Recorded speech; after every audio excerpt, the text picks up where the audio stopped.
આવતીકાલે વડાપ્રધાન નરેન્દ્ર મોદી આવી રહ્યા છે ગુજરાત અને રાજ્યને આપશે કરોડોના વિકાસ કાર્યોની ભેટ। વડાપ્રધાન નરેન્દ્ર મોદી આવતીકાલે ગુજરાત આવી રહ્યા છે અને રાજ્યને કરોડોના વિકાસ કાર્યોની સોગાત આપવાના છે। આવતીકાલે અમદાવાદ એરપોર્ટ પર આગમન બાદ વડાપ્રધાન મોદી સીધા ગાંધીનગરના કોબા જવા રવાના થશે। અહીં સમ્રાટ સંપ્રતિ મ્યુઝિયમનું ઉદ્ઘાટન કરશે અને જનસભાને સંબોધન કરશે। આ મ્યુઝિયમ જૈન મુનિ પદ્મસાગર સુરેશ્વરજીની પ્રેરણાથી તૈયાર થયું છે અને અંદાજે 115 કરોડના ખર્ચે મ્યુઝિયમનું નિર્માણ થઈ રહ્યું છે। તો ત્યારબાદ સાણંદમાં કેન્સ સેમિકોન પ્રોજેક્ટને ખુલ્લો મૂકવામાં આવશે। 3300 કરોડ રૂપિયાના ખર્ચે તૈયાર થયેલો આ પ્લાન્ટ ભારતને ચીપ ઉત્પાદન ક્ષેત્રે સ્વનિર્ભર બનાવવા માટેનું મહત્વનું પગલું છે। અહીં પીએમ મોદી જનસભાને સંબોધન કરશે, જે બાદ સાંજે ડીસામાં વિકાસ કાર્યોનું લોકાર્પણ અને શિલાન્યાસ કરશે।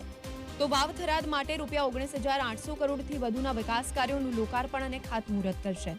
પીએમ નવી રેલવે લાઇનના લોકાર્પણ સહિત શહેરી વિકાસ કાર્યોની સોગાત રાજ્યને આપશે।